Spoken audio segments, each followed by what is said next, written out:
18e chapitre. Le parfait renoncement.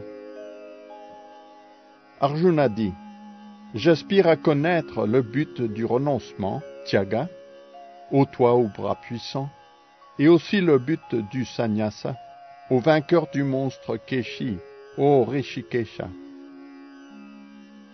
Le Seigneur bienheureux dit: abandonner les fruits de tout acte, voilà ce qu'entendent les sages par ce mot renoncement, Tyaga. Et ce que les grands érudits nomment sannyasa, c'est l'état même de l'homme qui pratique ce renoncement. Certains sages affirment que toute action intéressée doit être reniée, quand d'autres soutiennent que les actes de sacrifice, d'austérité et de charité ne doivent jamais être délaissés. De mes lèvres, à présent, au meilleur des bharatas, écoute la nature du renoncement. Les Écritures, au tigre entre les hommes, distinguent en lui 3 ordres. On ne doit nullement renoncer aux actes de sacrifice, d'austérité et de charité. Il faut certes les accomplir. Au vrai, ces sacrifices, austérité et charité sanctifient même les grandes âmes. Mais toutes ces pratiques, il faut les accomplir sans en attendre aucun fruit, seulement par sens du devoir au fils de Pritha. Telle est mon ultime pensée. Jamais on ne doit renoncer au devoir prescrit. De l'homme qui, sous l'emprise de l'illusion, le délaisse, on dit que son renoncement relève de l'ignorance. Et celui qui, par crainte, ou le jugeant pénible, se dérobe au devoir prescrit, on le dit dominé par la passion. Jamais un tel acte ne saurait conférer l'élévation qui résulte du renoncement. Mais celui qui accomplit le devoir prescrit, pour la seule raison qui doit être accompli, sans aucun attachement pour les fruits de son acte, celui-là, ô Arjuna, son renoncement procède de la vertu. L'homme d'intelligence, établi dans la vertu, qui ne hait l'action défavorable, ni ne s'attache à l'action propice, n'éprouve aucun doute quant à l'agir. Impossible en vérité est, pour l'être incarné, le renoncement à tout acte. Et donc le vrai renoncement, on dira que le pratique celui qui renonce au fruit de l'acte. Le triple fruit des actes, désirables, indésirables et mixtes, guette, après la mort, l'homme qui n'a pas pratiqué le renoncement. Mais le sannyasi n'aura ni à jouir, ni à souffrir d'un tel fruit. Laisse-moi t'instruire, ô Arjuna, aux bras puissants, des 5 facteurs de l'acte, que décrit la philosophie du Sankhya. Ils sont le lieu, l'auteur, les sens, l'effort et surtout l'âme suprême. Quelque acte, bon ou mauvais, que l'homme accomplisse par le corps, le mental ou le verbe, procède de ces 5 facteurs. Et donc, celui qui se croit seul agissant, qui ne considère pas les 5 facteurs de l'acte, ne montre certes pas grande intelligence, et se trouve par là dans l'incapacité de voir les choses en leur juste relief. Celui dont les actes ne sont pas motivés par le faux ego, dont l'intelligence ne s'enlise pas, tua-t-il en ce monde, jamais ne tue. Jamais non plus ses actes ne l'enchaînent. Le savoir, l'objet du savoir et le connaissant sont les 3 facteurs qui suscitent l'acte.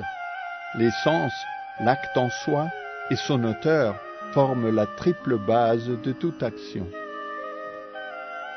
Il est 3 ordres de savoir, d'acte et d'agissant. Ils correspondent aux 3 gunas. Écoute-moi te les décrire. Le savoir par quoi l'on distingue, en toutes existences, une essence spirituelle unique, impérissable, une au sein du multiple, Ce savoir, sache-le, procède de la vertu. Mais le savoir, par quoi l'on perçoit l'existence en divers corps, d'autant d'êtres aux natures différentes, ce savoir, sache-le, appartient à la passion. Quant au savoir par quoi, aveugle à la vérité, on s'attache à une seule sorte d'action, comme si elle était tout, ce savoir, fort restreint, il est dit qu'il relève des ténèbres de l'ignorance.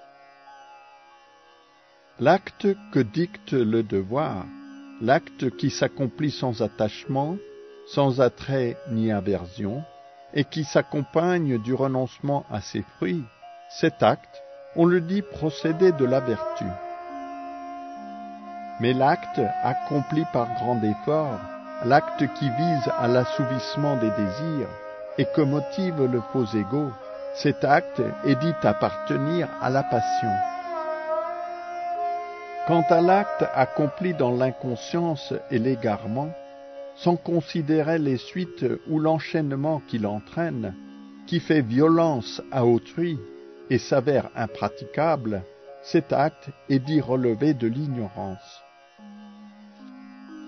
L'agissant libre de tout attachement matériel, affranchi du faux égo, enthousiaste, résolu et indifférent au succès comme à l'échec, on le dit sous le signe de la vertu.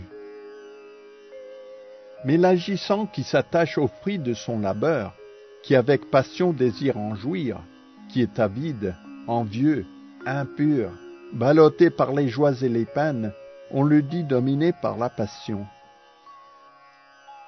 Quant à l'agissant qui toujours va à l'encontre des préceptes scripturaires, matérialiste, obstiné, fourbe et savant dans l'insulte, paresseux, toujours morose, qui sans cesse remet au lendemain, on le dit baigné dans l'ignorance. À présent, écoute, ô conquérant des richesses, en détail je vais décrire pour toi les trois sortes d'intelligence et de détermination selon les trois gunas.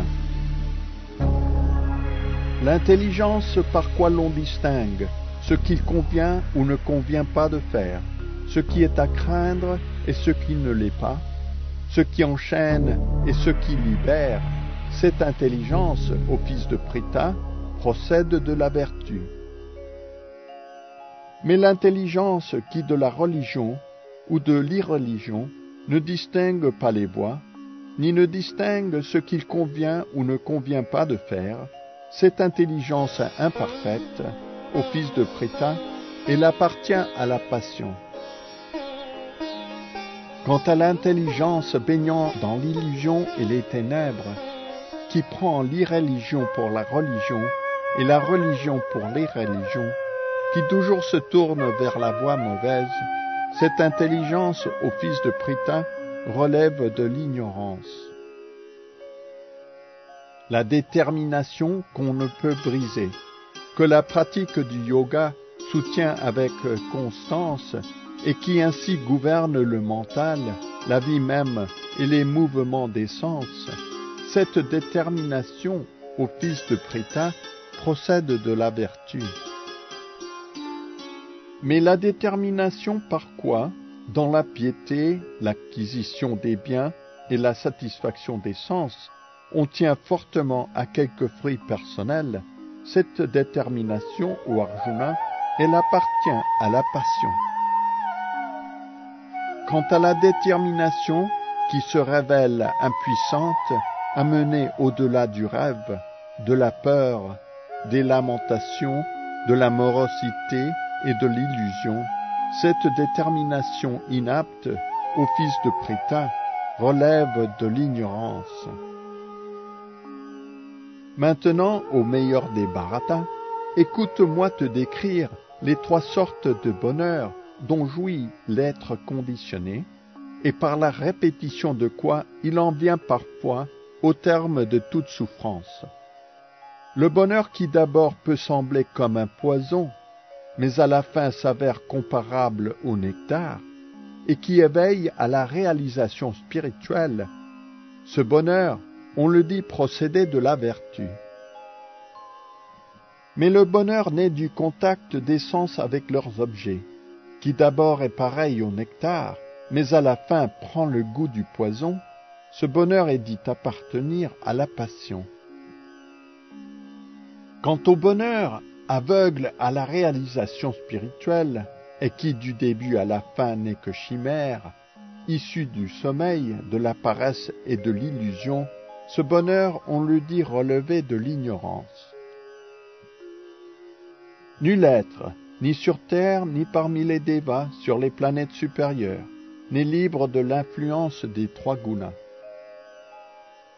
Brahmana, Kshatriya, Vaishya et Shudra se distinguent par les qualités qu'ils manifestent dans l'action au vainqueur des ennemis, selon l'influence des trois gunas.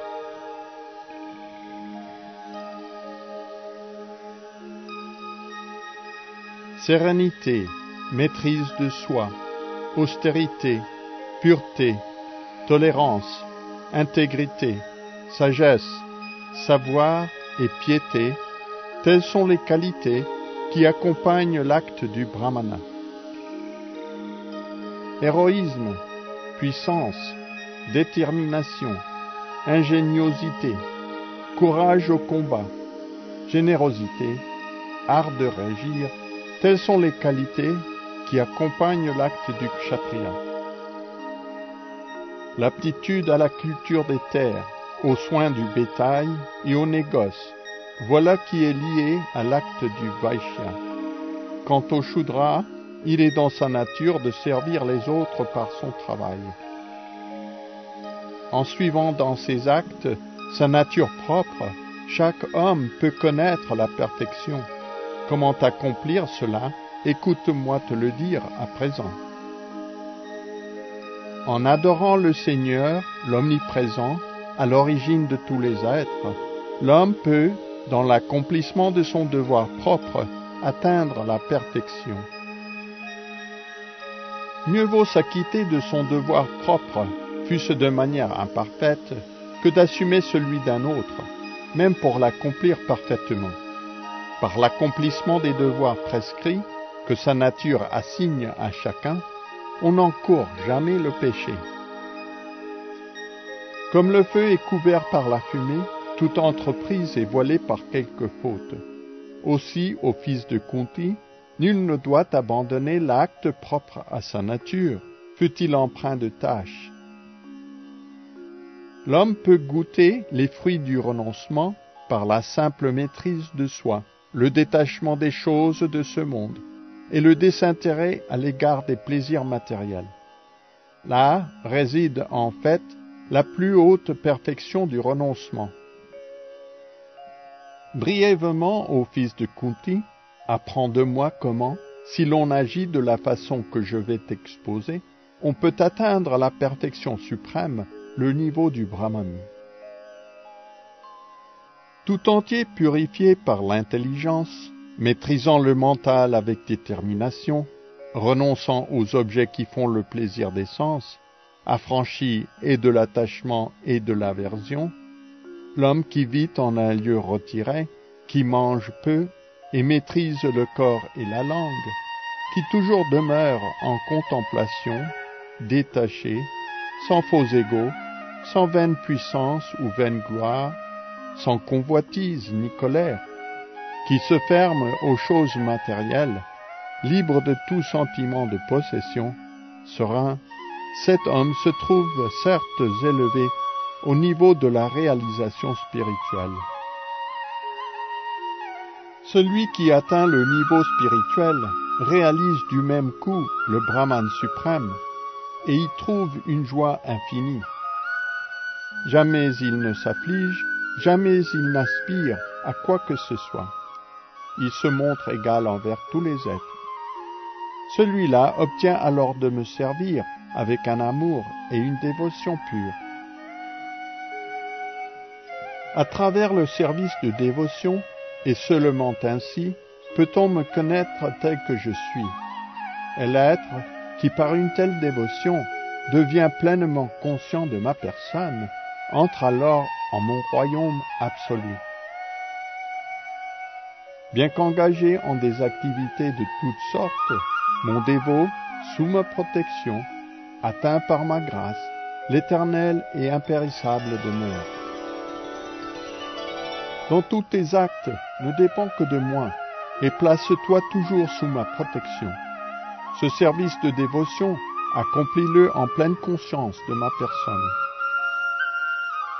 Si tu deviens conscient de moi, tous les obstacles de l'existence conditionnée, par ma grâce, tu les franchiras. Si toutefois, tu n'agis pas animé par une telle conscience, mais par le faux ego, me fermant ton oreille, tu seras perdu. Si tu n'agis pas selon mes directives, si tu refuses de livrer le combat, tu te verras alors fourvoyé, et par ta nature, il te faudra tout de même combattre. Sous l'emprise de l'illusion, tu refuses à présent d'agir selon mes instructions, mais contraint par ta propre nature, tu devras agir de même, ô fils de Kunti. Le Seigneur suprême se tient dans le cœur de tous les êtres, ô Arjuna, et dirige leurs errances à tous, qui se trouvent chacun comme sur une machine constituée d'énergie matérielle. Abandonne-toi tout entier à lui, ô descendant de Bharata. Par sa grâce, tu connaîtras la paix absolue, et tu atteindras l'éternelle et suprême demeure.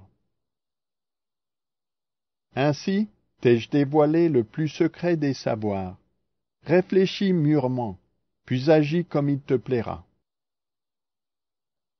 Si je te révèle cette part du savoir, la plus secrète, c'est que tu es mon ami très cher. Écoute ma parole, car je la dis pour ton bien. Emplis toujours de moi ton mental, et deviens mon dévot. Offre-moi ton hommage, voue-moi ton adoration, et certes à moi tu viendras. Cela, je te le promets, car tu es mon ami infiniment cher. Laisse là toute autre forme de religion, et abandonne-toi simplement à moi. Toutes les suites de tes fautes je t'en affranchirai, n'aie nulle crainte. Ce savoir secret ne saurait être dévoilé aux hommes ni austères, ni dévoués, ni engagés dans le service de dévotion, ou qui m'envient. Pour celui qui enseigne ce secret suprême à mes dévots, le progrès dans le service de dévotion est assuré, et à la fin, nul doute, il reviendra à moi. Nul de mes serviteurs en ce monde ne m'est plus cher que lui, et jamais nul ne me sera plus cher. Et je le proclame, celui qui étudiera cet entretien sacré, le nôtre, m'adorera par son intelligence. Quant à celui qui l'aura écouté avec foi, sans envie, il s'affranchira des suites de ses actes coupables, et atteindra les planètes où vivent les vertueux. Ô Arjuna, conquérant des richesses, as-tu tout écouté d'un mental parfaitement vigilant? Tes illusions, ton ignorance, sont-elles à présent dissipées? Arjuna dit, ô cher Krishna, toi l'infaillible, mon illusion s'est maintenant évanouie. J'ai par ta grâce recouvré la mémoire. Me voici ferme, affranchi du doute. Je suis prêt à agir selon ta parole. Sanjaya dit, tel ai-je entendu, le dialogue de deux âmes magnanimes, Krishna et Arjuna, dialogue si merveilleux qui fait sur mon corps les poils se hérisser. Par la grâce de Vyasa, j'ai entendu cet entretien le plus secret. Directement je l'ai entendu de Krishna, le maître de tous les yogas, qui en personne parlait à Arjuna. Ô roi, me rappelant encore et encore ce dialogue merveilleux entre Krishna et Arjuna, j'éprouve une immense joie, et chaque instant je frémis. Et lorsque vient à ma mémoire, ô roi, l'éblouissante forme de Krishna. Plus grande encore est pour moi la merveille, et toujours plus grande ma joie. Où que se trouve Krishna, le maître de tous les yogis, où que se trouve Arjuna, l'archer sublime, là règne l'opulence, la victoire, la puissance formidable et la moralité. Telle est ma pensée.